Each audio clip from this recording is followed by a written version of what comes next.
1973, director Tobe Hooper scared the fucking shit out of audiences with his film Texas Chainsaw Massacre.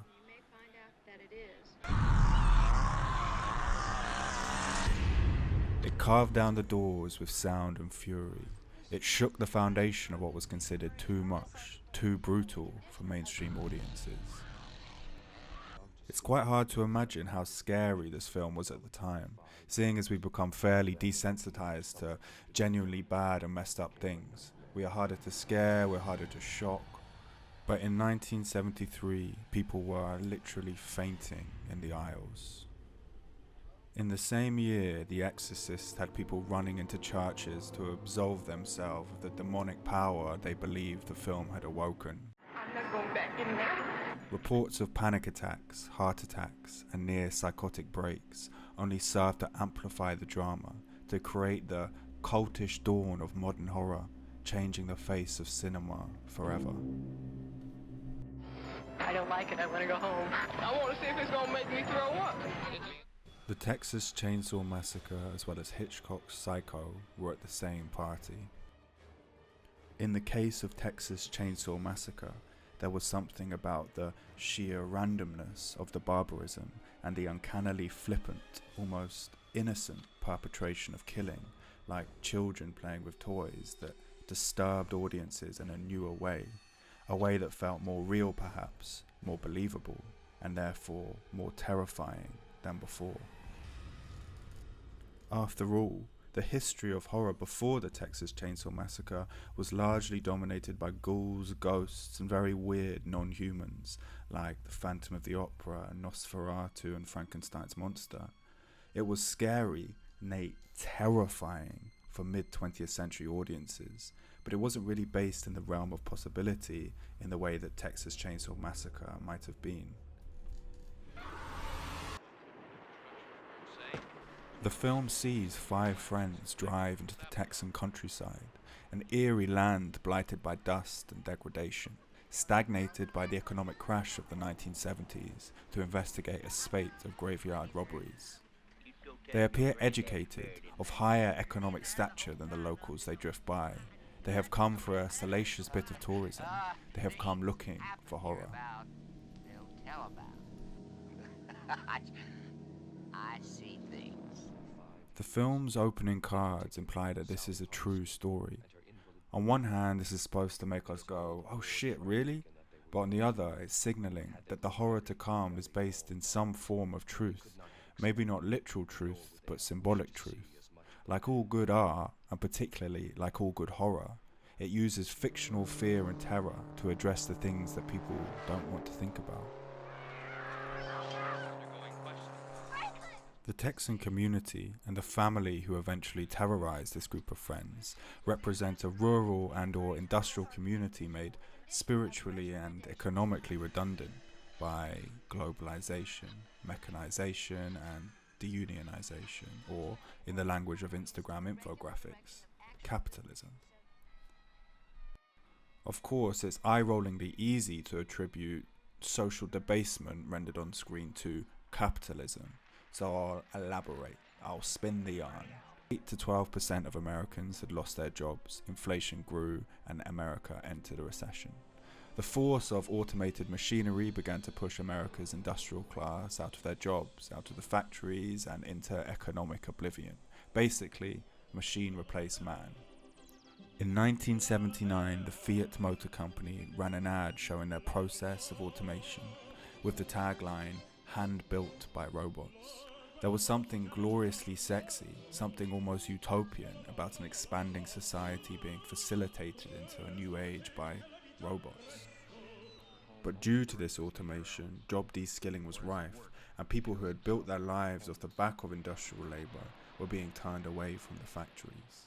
It is not the satisfaction of In one of the Texas Chainsaw Massacre's brilliant opening sequences, the friends pick up a local hitchhiker, Nubbin Sawyer, deranged, rambling, weirdly childlike, something that never means anything good in horror films. You can take me to my house. I live right off this road. This scene is a timeless horror trope, 2 contrasting worlds meeting, one being the familiar, sympathetic world immediately identifiable as some kind of normalcy.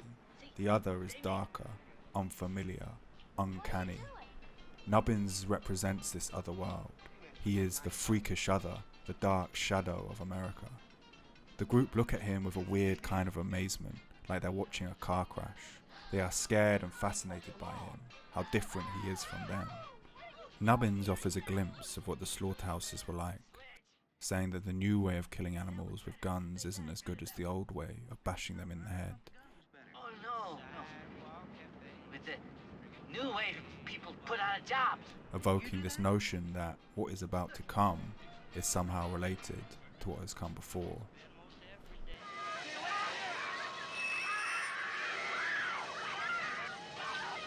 And when Nubbins is thrown out of the van for cutting Franklin, he marks the van with his blood, like marking a cattle for slaughter. This imagery of the slaughterhouse and its methods of murder are undeniable in the killings of the tourists, but it is Leatherface, Nubbins' lips-licking, human skin-wearing brother, who commences the substitution of people for cattle. Hello?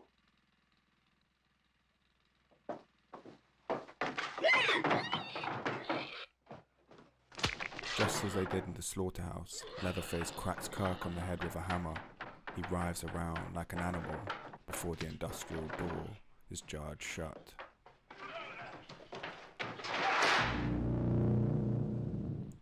And when Pam goes into the house to find him, we see the remnants of the slaughterhouse in all its bone-crammed, blood-splattered glory, horror, terror. In the scene before, Hooper shows us this, to make this feel all the more nauseating. And the screaming, piercing and primal, like livestock before the slaughter, is another reminder of the abattoirs. So although the murder appears random, and perhaps it is on a basic, superficial level, in the world of the film, it really points at something far more entrenched in American society. The satire, the irony, is that these people have been paid to ingratiate America's appetite. They have been paid to kill, albeit in a socially acceptable way. America has needed families like this to want to kill, to enjoy it, for the Big Macs if nothing else. It is sanctioned bloodlust, but bloodlust nonetheless. In the 1970s in Finney County, Kansas, there was a 130% increase in violent crimes within 5 years of 2 slaughterhouses opening. It's as if this kind of barbarism inside the slaughterhouses spilt out into the community as the psychological effects of sanctioned killing. But then the factories shut, jobs were lost to robots, and these families who had worked their whole lives in the abattoirs were sent into unemployment. But rather than joining America's welfare state, or repurposing their skills to fit the drying job market, the family set up a small roadside barbecue. To them, cattle meat was no different to the meat of wealthy tourists, a class of people, it could be argued, who represent the demographic culpable for their economic drought. After America shut the abattoirs, the family turned America into its own mammoth slaughterhouse. The poor eat the rich. Considering all that, let's go back to the very opening scene. Corpses have been dug up from their graves and ritually displayed in the glare of daylight. It presents an image of abjection and death, a precursor of what's to come, but it also implies this idea of history's forgotten waste re-emerging from the ground to terrorize the living. As philosopher Julia Kristeva said, the repressed violence of society will always rise again, more terrifying and violent than it ever was before. And in the Texas Chainsaw Massacre, that violence is armed with a chainsaw and dances in the sunset.